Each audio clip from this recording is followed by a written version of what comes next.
Okay. Hello, welcome to the Fall Book Club. My name is Maverick Evans, and today we're going to be covering the final chapter / book of George Orwell's 1984. So it's not actually my copy of the book. This is Brooks. So here you go. My dog spilled coffee all over one of the side tables in my living room, and the book was there, and so it just got destroyed. That's which good. I was like particularly disheartened about. I was like really frustrated because like 2 years ago, I was like kind of strapped for cash, and we were going out for dinner. We were gonna like spend a little money to feel good, but we didn't have like a lot of money. This homeless guy came up to me, and he was like having all these books in his basket, and he was like trying to sell these like cruddy books for like a few bucks. And so he was like, hey, do you want any of these books? And so I was like, I looked through the books, and 1984 was in there, that exact copy. And he's like, oh, I was like, okay, I'll take this one. And so he's like, okay. And he's like, oh, you need cash. And so I looked in my wallet, and the only thing I had was $25, like a $25 bill or whatever, like a $20 bill. And I had to give it to him. Had to. And there was no other option. Like, tell him that he couldn't have the money, you know, because I was like, oh, I'll take it, and he like looks like he really needs the money, and he was like really, really like happy that I was gonna buy the book off of him, and so like I knew that book was like an overvalued book, and then my dog ruined it. Probably even happier that you gave him $20. It was a terrible book anyways. It was like one of the most popular paperback editions, and it was like all messed up when I got it, so it's okay. Well, so I don't have a copy of it anymore. Well.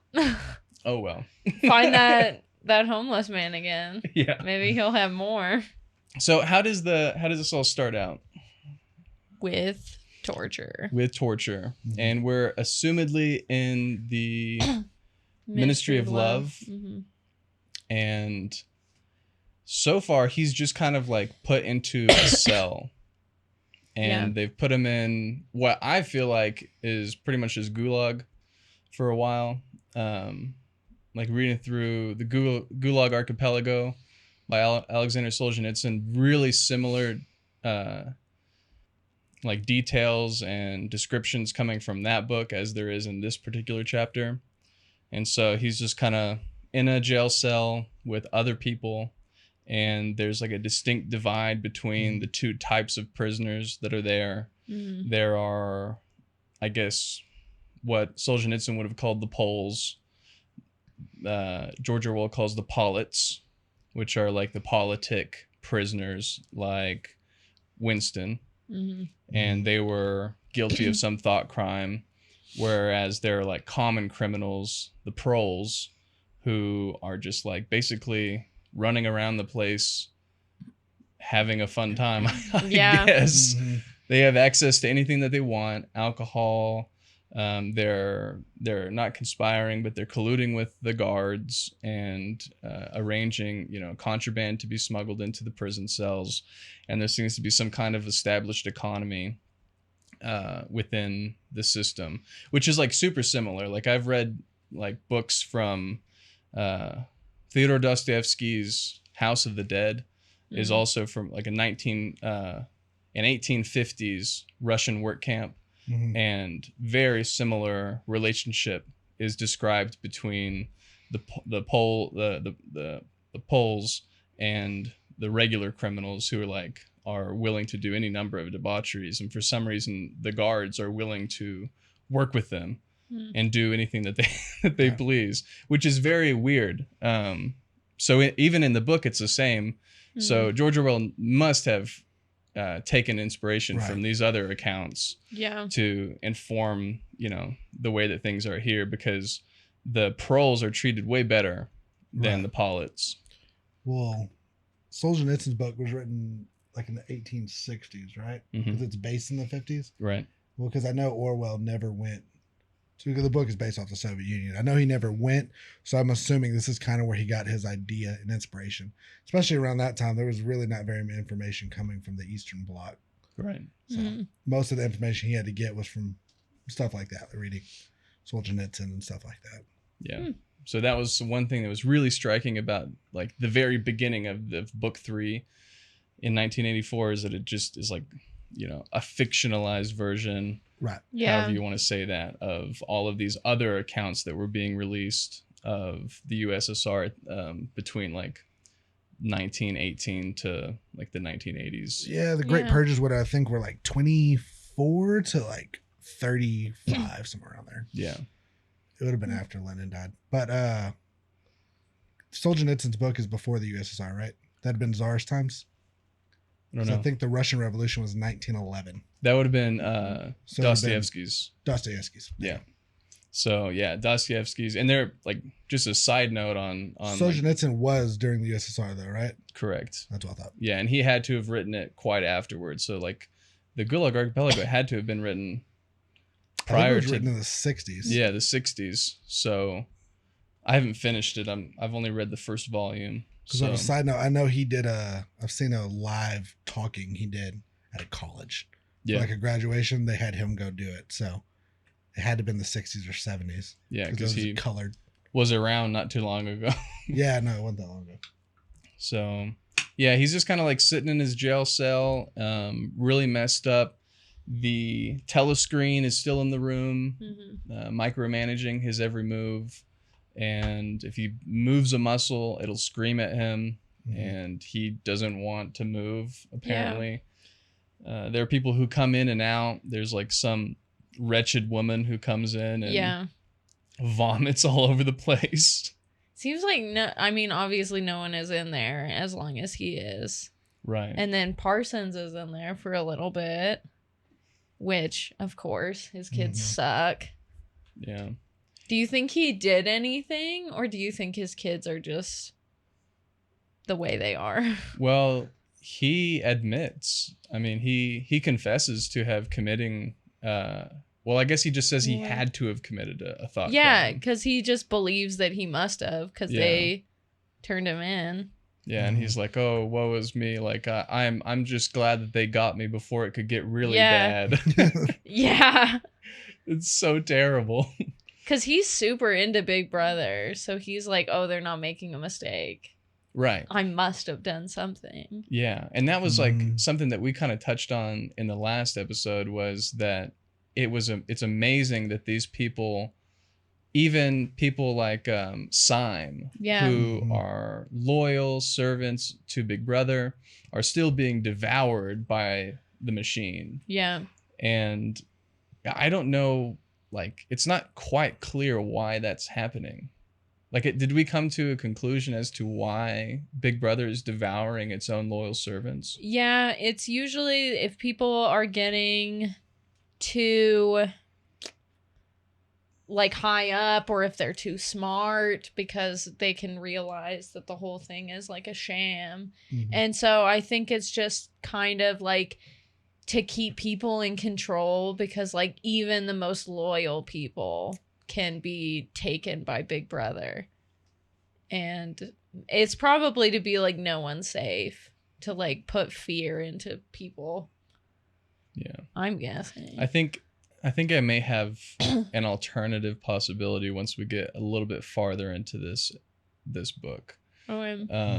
Because there's only one, it's completely nonsensical, but a certain character says an option. So he's just sitting in there, and the people are coming in and out, and they happen to be like, none of the proles want to talk to him, Yeah. and they won't talk to the Pollits, and she, I think it was funny that one lady like is not even phased at all. Of course, she's like super drunk, Yeah. but she's also just not phased at all by what's happening. And she's just like, "Oh, they don't know how to treat a lady, love." Now, do they? Yeah. And she's like trying to talk to him and everything. And so eventually he gets taken out, right? Yeah. And people are really, oh no, there's one more important prisoner that comes in, and he starts crying about room 101. The guy, what's his name? It starts with like an A. Yeah. I don't He know comes what his in name is. and he's crying about room 101 because apparently it's the worst room in the entire Yeah. facility. And some ungodly event occurs when you are brought to room 101. And he ends up, giving up his entire family, his wife, his children, in place of himself if they Yeah. just won't bring him to the dreaded room 101. And that's kind of like the very obvious foreshadowing to what will happen to Winston in just a few pages. Yeah. So exciting. And then I can't remember how he's brought in, like who comes in. He is thinking about the Brotherhood, and he's like, I hope they send me a razor blade so I can kill myself. And then he's like, he starts thinking about O'Brien, but I don't remember the context in which he gets brought up in his thoughts. And then O'Brien walks into the room and he says, they got you too. And O'Brien says, they got me a long time ago. Oh. And O'Brien brings him to the room. See, and that's such a confusing line from him. Yeah. Because it's like, what did he mean by they got me a long time ago?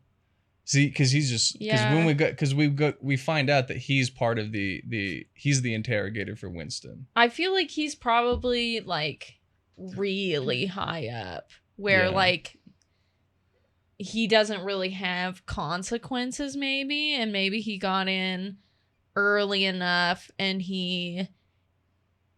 I don't know, maybe he has something that like the party can't find with anyone else. And so he might have been rebellious and they gave him an option to either join the party and be like a devoted servant or die. And so I think that that's what he's talking about. That's actually a really great theory on why he said that. Yeah. So good job, Brooke. Thank you. That was really great because I did not ever think of that because I was so confused why he would say that, whether it was just supposed to be confusing for Winston or what. But I think I would go with that. Nice. So he brings him into an interrogation room. Yeah. Is it room 101? No. No. Okay. We never see room 101. We do. We do? Yeah. It's the rat room. Oh, shoot.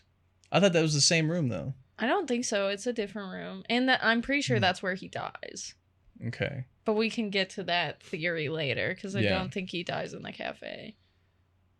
That's interesting. Yeah. Okay. So he's brought in for interrogation and what is his name? O'Brien? O'Brien, yeah. I was gonna say Bromden for some reason. Bromden? That's from One Flew Over the Cuckoo's Nest. This is where Bromden went after he escaped. I'm going crazy. So O'Brien is interrogating Winston, but it's really less of an interrogation because he's not attempting to get information out of him. He's attempting to get particular answers out. He's trying to reform Winston into a very broken, malleable subhuman. Yeah. And he's doing that by administering through some form of technological pain, administering like things. I don't know what exactly they're doing, like attaching things to the nerve endings and like administering the pain through those. I don't know. Maybe it's like shocking. Yeah, it's some machine, and then when they turn the dial, the pain gets worse. Yeah. And it's excruciating, and it somehow like activates every nerve in the whole body. I was imagining it as like the machine from like The Princess Bride. Yeah. Except like he's like, it's taking years off your life. Turns the dial. Pulls the lever down. Yeah. Yeah, and that's kind of what's happening. And so what does the dial go up to? I don't know. Like 80 or something like that, or 100. Doesn't really matter. I don't know. It's set to 40 for most of it. And every time that Winston answers something incorrectly, he is shocked and harmed. But also, anytime that Winston answers anything without truly believing that is the answer, he's also shocked. Yeah. So this is where we get into like a lot of, and we haven't really talked about this a whole lot, but people are kind of contentious about this book because they say that there are so many like Republican people who are like trying to quote the book. They've never read it, and they don't even understand the concepts that are being talked about within the book. And this is kind of the point where we get like the 2 + 2 = 5 type stuff. And this is exactly actually what happens, is that at some point O'Brien ends up asking Winston what 2 + 2 is. Yeah. And he's supposed to answer 5. And not only is he supposed to answer 5, but he's supposed to believe that that is what it is. And he takes a long time to do this. He struggles to give it the answer. He says, oh, well, how could it be anything else? 2 + 2 is 4. I see it plain as day in your hands. As you hold up your fingers, there are 4. And and he is like, no, there's 5 fingers, even though he's holding up 4.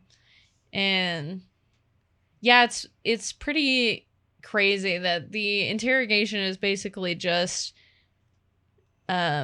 O'Brien trying to put thoughts and information in Winston's head and make him believe everything, and like going over memories a lot because he's trying to convince him that the party controls your memories, and so like you can't trust yourself, you only trust the party. And so that's cool. Yeah, that was one of the largest underminings that O'Brien was able to achieve in Winston's psyche and his memories, was trying to rewire his memory about that piece of evidence that he held. Yeah. About the 4 rebels, that photo that he had that proved that they were innocent. And O'Brien replies, well, we made that. We gave that to you. It was of our device. What did you think? We've been watching you ever since before then. And so like my thing about that is like, how do you prove that? Like how, like O'Brien could easily just be saying that that's what happened. And it's just as effective, if not more effective, lying about the fact that it was them who provided the evidence. Yeah. Than if they were like just trying to convince him that it's false. So pretty much, yeah, you're right. His whole world is slowly becoming more fabricated and artificial by the moment. Yeah. And I think that was like to plant seeds in his head that you can't trust what you're seeing, what you're believing. You can only trust what the party tells you. Yeah. And there's some comfort Winston finds in believing what the party tells him. Yeah. But he still stays true to his desire to hate Big Brother for a while. But for some reason, he starts believing the ideologies, but he just can't love Big Brother. Yeah. And so like they go through the whole process and he gets broken down pretty badly. Yeah. He ends up agreeing that 2 + 2 = 5. And I think at that point he begins seeing the hands turn to 5, even though there are only 4 up. And he really begins to see it. He believes it. Yeah. There could be no other way but 2 + 2 = 5. Yeah. And so once he gets to that point, he gets put into his cell again for a little while, right? Yeah. He has this time of reprieve after like what could be months. Like that's when he's given like the slate to like write on, right? Yeah.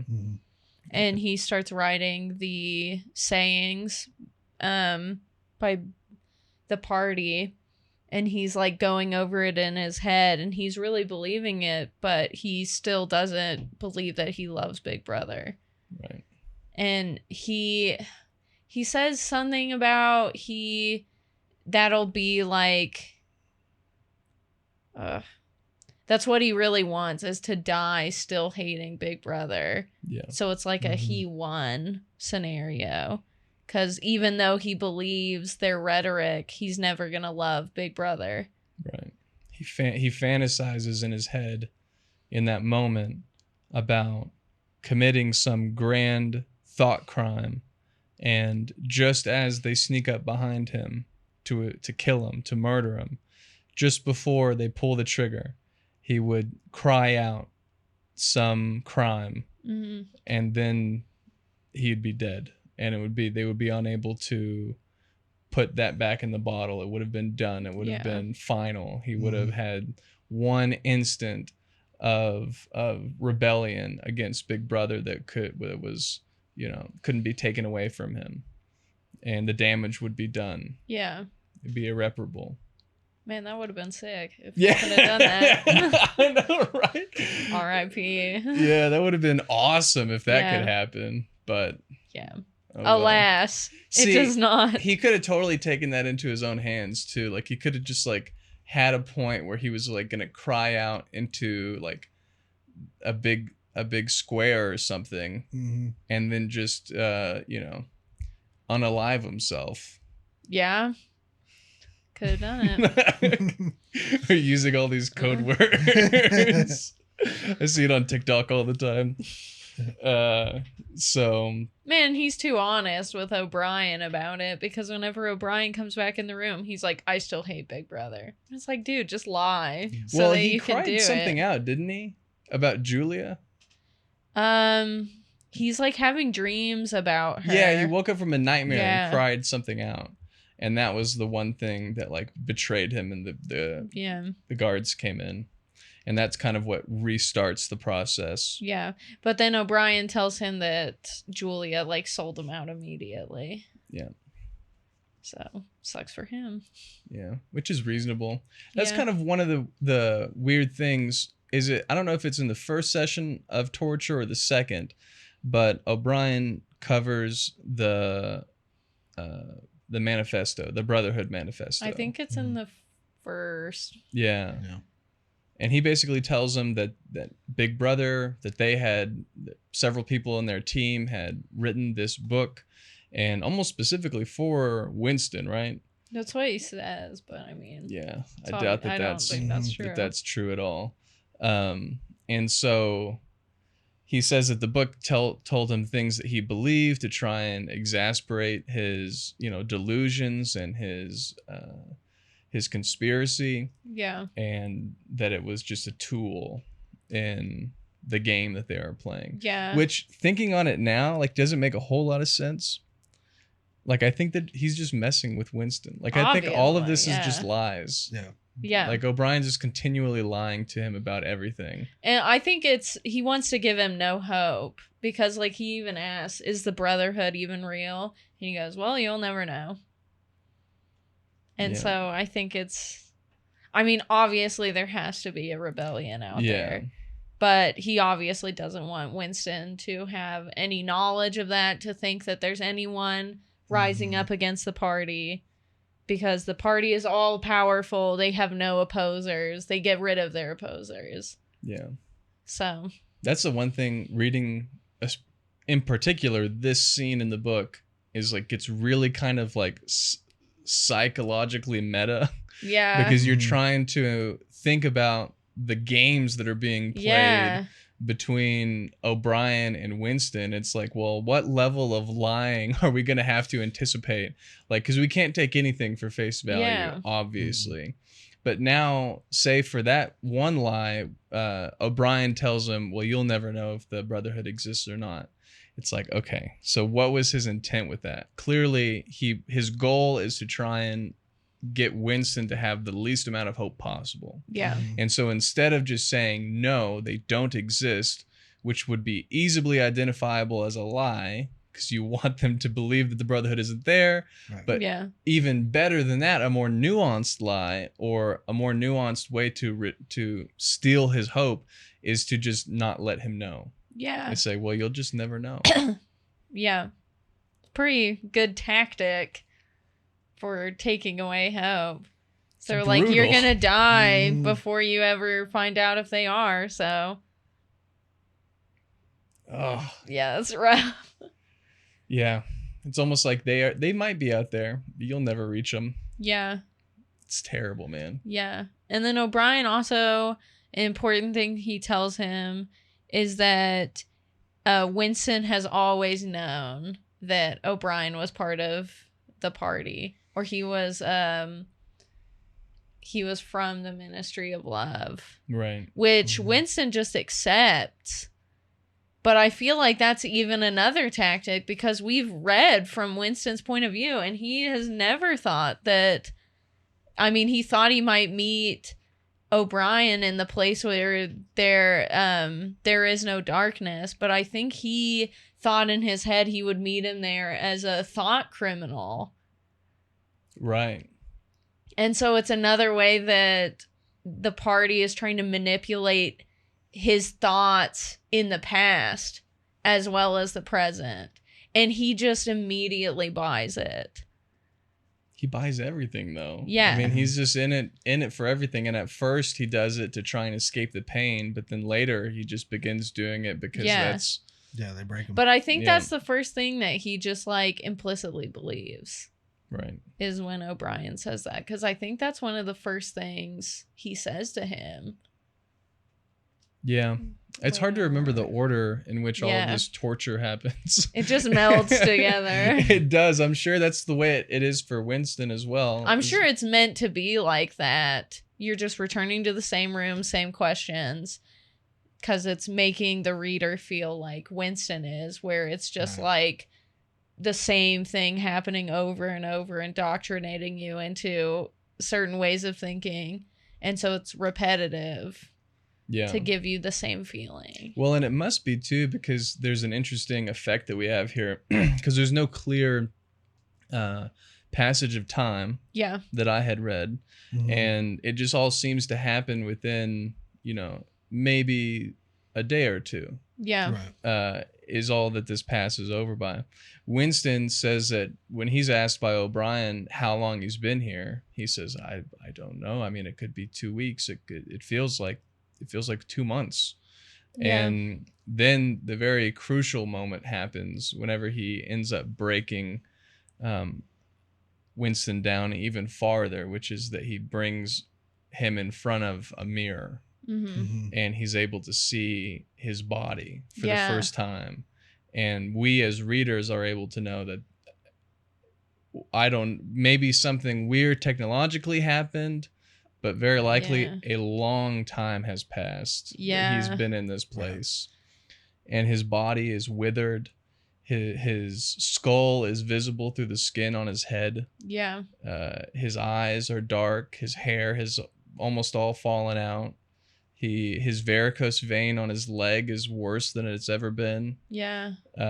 He's just looks like a ghoul, pretty much. His teeth have all fallen out, almost all of them, which is given back to him. So now I remember the order a little bit. This was just before he goes into his moment of reprieve. Because in that moment, they give him... He's there for a while because they gave his teeth back to him. So they gave him... Very sweet of them. Yeah, they're very sweet, right? They gave him dentures. I was like, wow, that's just so nice. Aw. Not a wig? They couldn't give him a wig? They're like, stay bald, but here's some teeth. Yeah, just keep your 3 tufts of hair. Have those. That, for me, was one of the really, striking and disturbing moments in the book. Was, that moment where you get to really see the gruesome description of his body. Because imagining it for me, if that happened to my body and I looked at it and it was just not the same person that I had ever seen before, and my teeth were gone and my hair was gone and my all of my muscle and I was bone, that would just be one of the most... I mean, I think that would break me there. Definitely. And you have no idea how long it's been. And then you see that it must have been a really long time because he's dropped 30 pounds or something. And looks gaunt. That'd be terrifying. So he's pretty messed up. Yes. And what happens next? The rats? So... That is right before he goes to the room for a long time, right? And he has the slate. And then O'Brien comes and gets him again. And he says, I still hate Big Brother. And then they take him to room 101 with the rats. Okay. So now room 101 is revealed as a room that contains... someone's personal fear, their greatest fear, one that they cannot overcome, one that will break them 100% of the time. And this is the room in which people betray their family, their children, their wife. Yeah. They'll give up anybody to any number or form of torture, the exact same form of torture. And they will just do it to get out of it, to escape the pain. So Winston is put in that situation, and he had made a big deal kind of about it to O'Brien, like an idiot, like a dummy head. Yeah. He keeps talking to O'Brien. He's like, at least I didn't betray Julia. And he's like, you're right. You didn't. He's like, but she did, and you will soon. Yeah, I don't know why he's still like just telling O'Brien everything. Yeah, he like scribbles on a little notepad. He's O'Brien, like, to-do you list. would never believe this. I mean, he's been like that through the whole book, though. Yeah. To his like side comments with Julia about like the prole lady, like it's just things like, man, you think you'd keep it to yourself? Like, but he doesn't. Nope. He No just filter. says it out loud. Which maybe makes a little bit of sense, because we were talking about, and I still think this is inconsistent, his ability to voice his thoughts and to even have the level of thoughts and the complexity of thoughts that he has, when in the beginning of the story he had no ability to even, he could like write down with Big Brother 5 times, and that was like the extent of his like ability to think critically. Yeah. And so but then now kind of makes a little bit more sense with him always saying everything out loud, because he's not used to being able to think about things, and so it just comes out. He thinks something, he says it. Yeah. So, and I'm sure we That's know a a lot of good people that point. are like that. Yeah. I feel like I'm one. So I just say stuff without thinking about it. That sounds about right. Yeah. So he's put into this situation now where he is going to be tortured with rats in a cage, and then he gives up Julia. Yeah. I think, is the cage like right next to him when he does? I feel like they move it closer to him, but they're like, they're gonna eat your face, they're starving. And he's like, I hate Julia, it's all her fault, do this to her. And they're like, cool. Give Julia to the rats. Yeah. Give her over to the rats.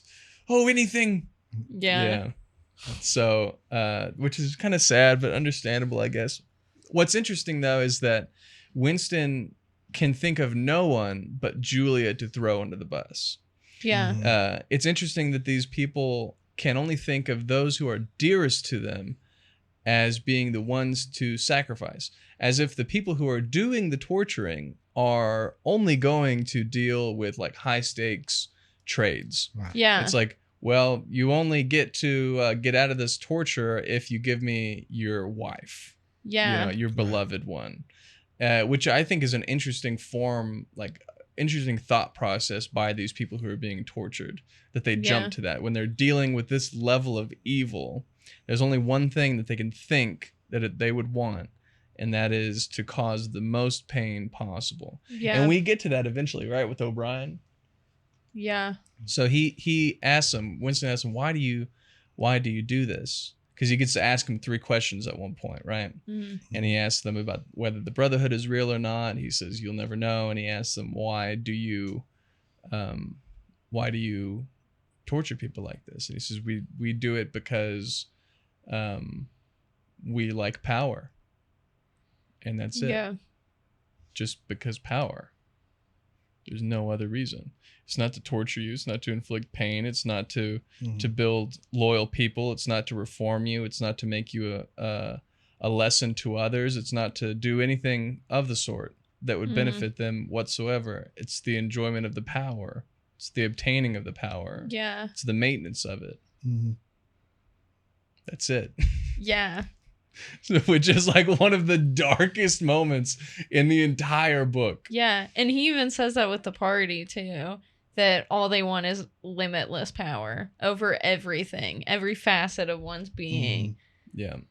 And they're total losers too, because they have 2 other mega countries that they just don't even bother with. Yeah. And so he's like, Winston's like, well, what what about East Asia and Eurasia? And he's like, we don't care. The only world that exists is ours. Yeah. And like, you're really moving the goalposts here, O'Brien. you're really kind of adjusting things in your own favor. You can't just say that this is the only world that exists. There are 2 others out there. You're a bunch of chumps, a bunch of losers. Yeah. So the rats go through, and so he gets out, and then they put him out on the street. Yeah. And then he is at that coffee shop, and he sees Julia there, and they decide to meet, and they both admit that they betrayed each other. Is there a whole lot else that happens at the... He starts drinking gin again. Yeah. He's back on his gin. Yeah. He's at a coffee shop drinking gin, which is really interesting. Yeah. Wish we had coffee shops that served gin. That kind of gin. Yeah, dude, that would be a really great drink at a bar. And if it that'd was be terrifying. Victory gin, and it's just like the cheapest gin possible. Yeah. And you mix it in with like some limes or something to make it sour, like in the book. Yeah. Anyway, he's in the coffee shop, and people, he just sits there. He has his own personal place. No one really likes to mess with him. Yeah. Because they all know that he is like a former prisoner. Yeah. I'm assuming. He says it's like a cafe full of people that were once party members. And that's one of the reasons I don't think it's real, but we can go back to that. Okay. And that is interesting. That's an interesting detail that I totally missed, was that the cafe was full of former party members. And if I had read it, I didn't even think about the implications of what former party member would mean. Yeah. So yeah, him and Julia don't really have much to talk about. No, he's even like repulsed by her. Yeah. He's like, man, she's thick now. I'm not into that. He even uses that description. What a hypocrite. He was attracted to that big lady. The parole that was a meter across the hips. Yeah. And now Julia puts on some pounds, and now he's like, ugh, I had sex with her. Maybe George Orwell's a real sexist after all. I mean, he can't figure out what he wants. Yeah, he just doesn't know. The party hasn't told him yet whether being a meter across the hips is a good thing or not. No, being a meter across is good, but anything slightly less than a meter, too thick. That's the golden area. Yeah. There was a big scar across her face too, right? Yeah, she like looks rough. Yeah, she looks pretty bad too. And there's a massive scar that went across her face. So that's about it though. I mean, she walks away, and he like kind of follows her in the beginning when they meet, and follows her a little bit when she leaves, and she kind of like disappears into a crowd. He makes a remark about how he can't tell the difference between her and everyone else as soon as she walks into the crowd, that she could be any of the people, that he no longer is able to distinguish her from behind. And then he just goes back to the cafe. Yeah. And he really just wanted to go back to the cafe. He's like, I just want to go back. Like, after so long, he wanted Julia, but now he got her, and then he's like, I just really want to go back to drinking gin. Yeah. At the cafe. And then the bullet enters his head. Yeah, let's just read that. Let's just read that last part. Do you want me to read from the bullet went in? A little bit before that. Maybe some lead in. No, just that. The voice from the telescreen was still pouring forth its tale of prisoners and booty and slaughter, but the shouting outside had died down a little. The waiters were turning back to their work. One of them approached with the gin bottle. Winston, sitting in a blissful dream, paid no attention as his glass was filled up. He was not running or cheering any longer. He was back in the ministry of love, with everything forgiven, his soul white as snow. He was in the public dock, confessing everything, implicating everybody. He was walking down the white tiled corridor with the feeling of walking in sunlight. An armed guard at his back. The long-hoped-for bullet was entering his brain. He gazed up at the enormous face. 40 years it had taken him to learn what kind of smile was hidden beneath the dark mustache. Oh, cruel, needless misunderstanding. Oh, stubborn, self-willed exile from the loving breast. 2 gin-scented tears trickled down the sides of his nose, but it was all right. Everything was all right. The struggle was finished. He had won the victory over himself. He loved Big Brother. So, I think that part where he's talking about walking down the corridor, he's in the Ministry of Love. He died before this all happened. So at what point this do is you like think he died? I think he died right at the end of the rat experience. Him selling out Julia, and then they led him down a corridor and killed him. And this is some sort of like... Sounds like some kind of way he's coping with giving her up. Yeah. Like he mentally put himself in a different place so he could talk to her what he envisions her, and basically she was indifferent in the fact they were like, oh, we both gave each other up. Yeah. That's fine. Yeah. And so I think it's like some sort of like either right as he's dying or maybe like post-death, like a purgatory almost. But I think he's dead. And this is not a real thing that's happening. I don't know if I buy that, but I like it. Because, well, I guess it doesn't really matter one way or the other. As we go ahead and talk about the appendix. Yeah. Which is the real ending of the book. Yeah. So I don't know if every paper copy includes it at the end.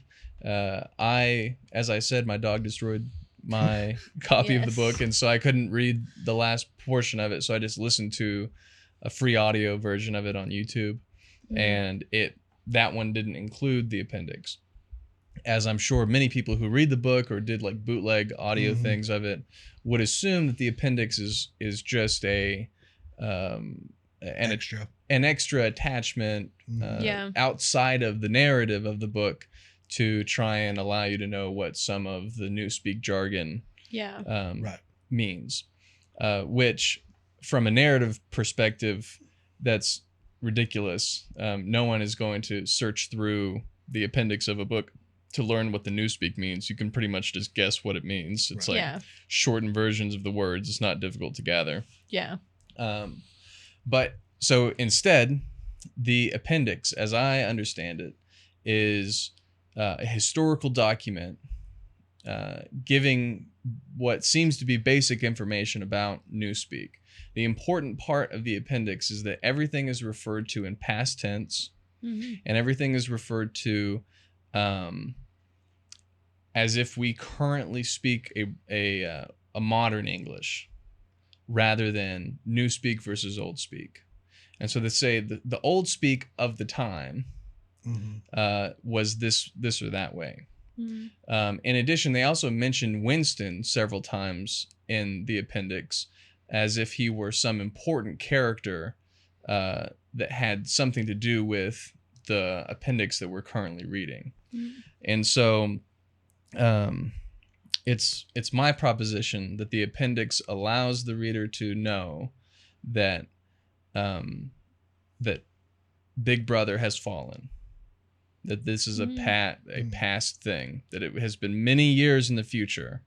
The reason I say that is because there are dates that are included that are not relevant to the reader that would have had the book at the time it was published, which to me tells me that this is not an appendix meant for the reader, but for the fictional reader. Right.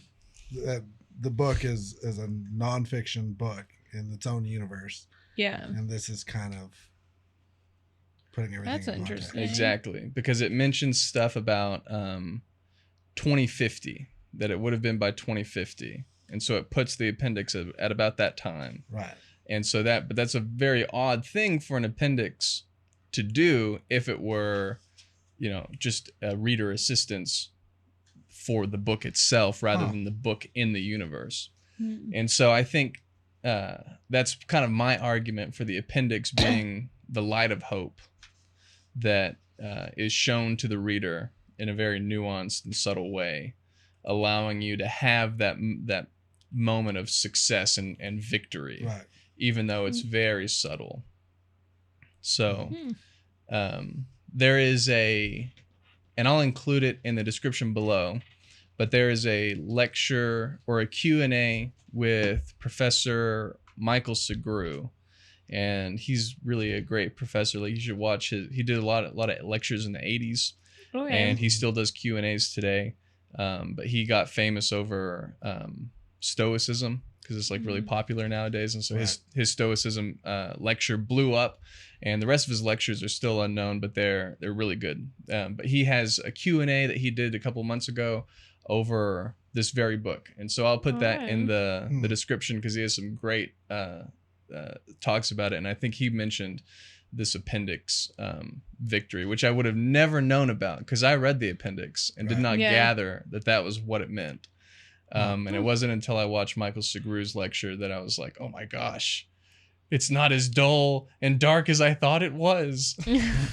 So that's cool then. Yeah. So that's pretty much all I have to say about the appendix.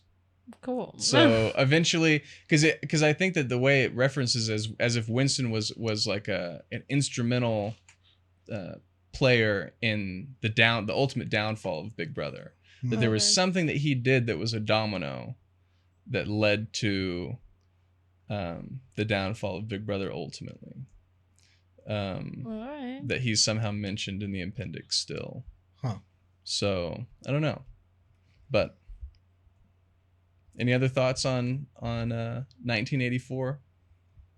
I don't think so. I mean, in general, pretty good book. Yeah. You liked it? Yeah. A little slow at first. Yeah. It definitely picks up towards the end, though. The third act is definitely better than the first. Yeah. Yes. It definitely is pretty slow at the beginning. Other than that, what'd you think about the themes? Pretty dark, but I guess the appendix makes it a little better. Just a teensy bit. Yeah. You have to work for it. You have to read the whole appendix to even get that. Yeah. Mm-hmm. What about the political implications? Authoritarianism is bad. Yeah. Pretty much the message. Right. They use, of course, a Soviet skin to convey that message. Yeah. Right. But I mean, it's pretty applicable across the board for authoritarians. Right. Yeah. It could have been any kind. I mean, it could be China. We could do any of the other authoritarians that exist currently, or a fictional one. Yeah. That hasn't existed yet, except for in the imagination of the author. I think. I mean, you can't really discuss this book without talking about the cultural implications of it and how the effect it had on popular culture. When you talk about, like you were even talking about, a lot of people quote it, never read the book.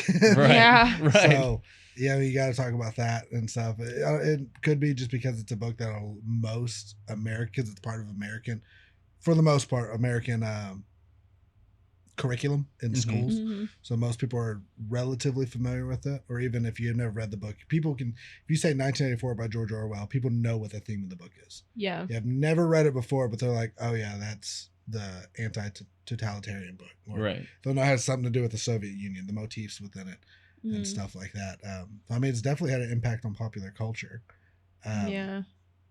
The only negative of popular culture, I think, is people take the most mundane things and minor things and compare it to the extremism we see in the book, right? Yeah. Some of the minor thing or correction on someone's behavior, and they think they're all of a sudden in 1984 and it's the worst thing ever, and they're extremely persecuted and they can't think freely, you know.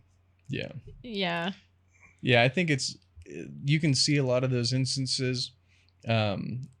One thing it might be that if people had actually read the book, that it might make you actually paranoid, and then you would see these little things, and you'd be like, I don't know, you know, like I'm not sure that we should all have like cameras and microphones in our homes. Like, is it okay that we have like telescreens in our hands at all times with TikTok and spyware on them that they can just like, you know.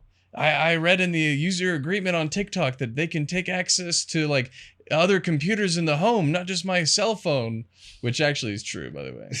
Man, good thing I don't have TikTok. Yeah, part of TikTok user agreement is they can use other computers on your like LAN. That sounds terrifying. Yeah. So people concerned about China's spyware, TikTok. Yeah. True. I still use it. Ridiculous. You're like, oh well. I see my funny videos. Yeah, I know, they were really funny, man. Like, what am I gonna do? Yeah. So, well, one last thing on that is that I do think though that progress of any kind, be it positive or negative, is made in like small incremental movements. And so if you're gonna get better, you're going to do it in small incremental progressions. And then if you're going to get worse, you're going to do it and if you want to get a lot of people worse, for like lack of a better term, then you do it in small incremental progressions. So if you want people to sacrifice their freedoms, you don't do it all at once because that's going to be shocking and no one's going to want to do that. Yeah. But if you take them away one by one, and you inflate government, you know, one institution, one bureaucratic agency, one bureaucratic office at a time, one agent at a time, you increase, then no one notices. You increase the taxes very gradually. You decrease the freedoms very gradually. You spread propaganda gradually more and more. Which honestly, they didn't do that very well. They just did that. You're going over the theme of Animal Farm now. Yeah. That's literally the whole theme of that. Is that if you do everything gradually, you can just sort of have everyone in this extreme and then wondering how they got there. And it's because they went like one by one, like little rule by little rule. See, that's a proof that propaganda works, because I read that once in high school and I could not tell you what it was about. Well, you know. So it's literally about like that. I came up with that idea. Yeah. I came up with it. I thought that was me. Yeah, we're all just like a bunch of like dead philosophers and authors just like regurgitating their words, you know, without even knowing it, thinking that we have original thoughts. Yeah. Don't think about that too much. So have a whole crisis. Yeah, so that can be a problem. And there are some points in which I think it's worth like sticking to your guns and just choosing some hill that doesn't really look that great to die on. Yeah. You know, because it's the small incremental movements that you have to put a stop to if you don't want it to continue. Yeah. And people are always on my back about like the slippery slope fallacy. And it's like a lot of times you just attach fallacy to the end of anything and it sounds great. Yeah. And sometimes there's no evidence to support that there were incremental movements being made to support a slippery slope argument, in which case it would be a fallacy. But if there have been incremental movements that you can take a look at, then maybe it's true. Yeah. Well, the only reason why the slippery slope fallacy is a fallacy is when you assign specific outcomes to the problems. So if you're like, well, like people can do it by disaster. I can't think of a word I'm trying to use, like disasterifying their entire life. Right. So like, well, if I drive, then I'm going to get into an accident. And then once I get in an accident, the person's not going to have insurance. And then you can keep going like that. So that's how a slippery slope goes. A fallacy. Because you're saying, well, it's not 100% that you're going to have an accident. Okay. And then in the event that does happen, you're already saying 100% that they're not going to have insurance. And then, you're going to keep it going. So that's how it becomes a slippery slope fallacy, is when you assert, well, when they're going to do this, then it's going to lead to this, and then it's going to lead to this, and then without any saying this equals this because I said so. Does that make sense? There's nothing to support that, when A happens, B is going to happen, and then vice versa, then C is going to happen, right? C is happening because you said B was going to happen. Yeah. It's a fallacy. There's nothing to support it. But you can look at a slippery slope. Like if you look at, if you go back and look at historical context, if you want to say, like, for example, you could do like the fall of wealthy taxes in America to where they ended up with now, right? Mm-hmm. And you could start like the upper income tax under like FDR was like 70% in America, right? And now it's like 30. So you can see the progressive lowering of upper taxes through America, and that you can say, hey, that's a slippery slope. But then you can't project the future with a slippery slope. Does that make sense? Yeah. You can definitely use a slippery slope as an argument, but you have to look at the past because your argument can't say that you're going to predict the future. So you would need two or more sequential events, right, to try and make any kind of reasonable argument that there's a trend forming, right? And even then, you can avoid a slippery slope fallacy just by not stating absolutes. Right. This is going to happen. This can happen. You can say, I feel like because of this and because of the trend we've seen in the past, that this is likely to happen. Yeah, that's not a slippery slope. But it's it's in general, guys. People speak in absolutes too much, for my opinion, to where they say this happens. I mean, we see it all the time where somebody says something that someone like doesn't agree with, and they say, well, they said this, so they probably say this as well. They probably but feel they don't like, ever say probably. They say that. Like they do this because they said this. Exactly. Yeah. It's hard. I feel like I talk and I feel like I'm a Sith. I'm a Sith. I speak in absolutes too much. So good connection there. Yeah. So on that note, we'll come to an end. We appreciate you guys watching this. If you made it all the way to the very last episode, congrats. You have a lot of patience. We are deciding not to watch the movie. Yeah, I think I don't want to. I'm not too excited. Bad. No, I don't want to. Yeah, I talked to Justin. He's a big film guy, and he said that we should watch it. But no, Justin, you're wrong. Sorry, J-Dog, we're not watching it. So. If he's still watching up to this point, sorry, Justin. Yeah. So, all right, we'll see you guys.